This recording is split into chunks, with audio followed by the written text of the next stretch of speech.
আল্লাহ তাআলা বলেন, যখন ইব্রাহিম আলাইহিস সালাতু ওয়াস সালামকে বলা হলো আসলিম, ইব্রাহিম সারেন্ডার করো, যখনই বলা হলো সারেন্ডার করো, তিনি বললেন আসলামতু লিরাব্বিল আলামিন, আমি আত্মসমর্পণ করলাম, আমি আমার দুহাত আমার মস্তক সব কিছু আল্লাহর জন্য নিবেদিত করে দিলাম। ইব্রাহিম আলাইহিস সালাতু ওয়াস সালাম আমাদের জাতির পিতা, মিল্লাতা আবিকুম ইব্রাহিম, ইব্রাহিম আলাইহিস সালাতু ওয়াস সালাম আমাদের জাতির পিতা। আমরা যে ইসলাম ধর্ম মেনে চলি, এই যে রুট অ্যান্ড রোটেশন ইব্রাহিম আলাইহিস সালাতু ওয়াস সালাম তিনি সুদৃঢ় করে দিয়েছেন। অর্থাৎ আমাদের পিতা যেই পথে গমন করেছেন ওই পথে গমন করার দরকার আমাদের উপরে আবশ্যিক, কোনো সন্দেহ আছে? নাই। ইব্রাহিম আলাইহিস সালাতু ওয়াস সালামকে বলা হলো ইব্রাহিম সারেন্ডার করো, সঙ্গে সঙ্গে হাত তুলে বললেন হ্যাঁ আল্লাহ আমি সারেন্ডার করলাম, আসলামতু লিরাব্বিল আলামিন, জগৎ সমূহের প্রভু মালিক তার নিমিত্তে আমি নিজেকে আত্মসমর্পণ করে দিলাম, নিবেদন করে দিলাম। বলেন না সুবহানাল্লাহ। ওয়া ইয ইবতালা ইব্রাহিম রাব্বুহু বিকালিমাতিন ফাআতাম্মাহুন, আল্লাহ তাআলা ইব্রাহিম আলাইহিস সালাতু ওয়াস সালামকে কয়েকটি শব্দের মাধ্যমে পরীক্ষা করলেন। কি করলেন? পরীক্ষা করলেন।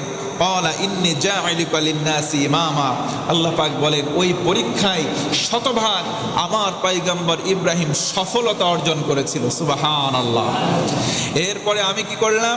আল্লাহ বলেন ইন্নী জাইলুকা লিন-নাসি ইমামা, আর পরীক্ষায় পাশ করার পর ইব্রাহিমকে আমি আল্লাহ তাআলা গোটা পৃথিবীর বুকের ভিতরে মানুষ্য জাতির নেতা বানিয়ে দিলাম। আরেকবার পড়েন সুবহানাল্লাহ।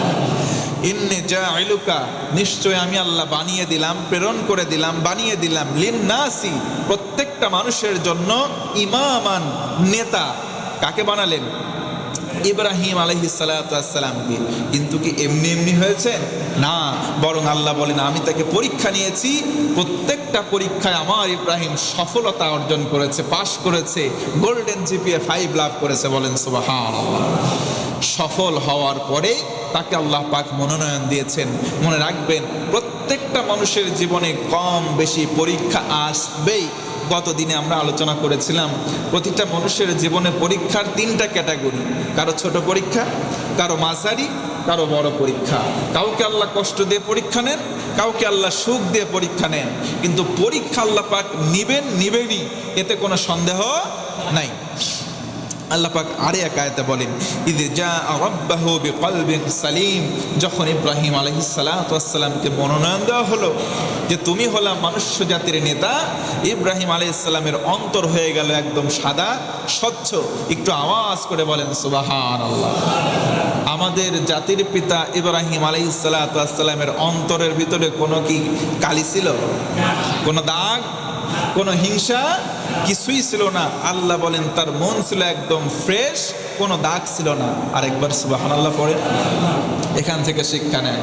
আজকে আমরা কোরবানি করতে চলেছি, এই যে আর কয়েকদিন পরে আমরা কোরবানির মতো ইবাদত করব। এই ইবাদতের আগে আসুন না আমাদের পিতার মতো আমাদের অন্তরটা হয়েছে কিনা একটু দেখার চেষ্টা করি। আমাদের পিতা ইব্রাহিম আলাইহিস সালাতু ওয়াস সালাম, তাকে আল্লাহ পাক পরীক্ষা নিলেন, অনেকগুলো পরীক্ষার ধাপ।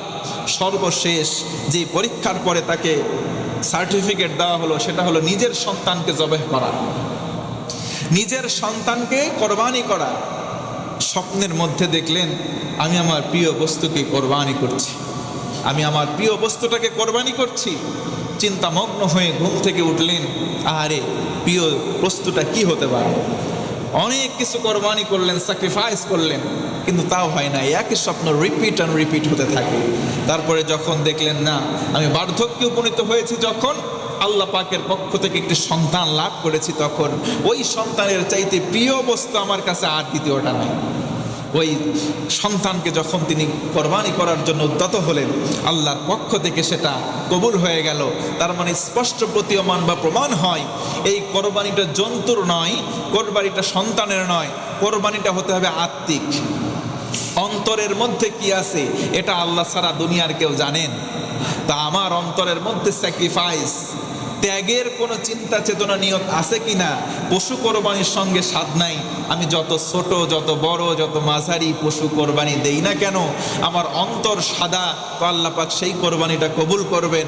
অন্তরের মধ্যে দাগ, তো ওই কোরবানিটা আল্লাহর দরবারে কোরবানি বলে গণ্য হবে না। প্রিয় বন্ধুগণ আমার, এজন্য আসুন ইব্রাহিম আলাইহিস সালাতু ওয়াস সালামের চেতনা, তিনি কি লালন করেছেন, তিনি কি ধারণ করেছেন, এইগুলো আমরাও লালন করার চেষ্টা করব, ধারণ করার চেষ্টা করব। একটু হিম্মত নিয়ে বলেন তো ইনশাআল্লাহ।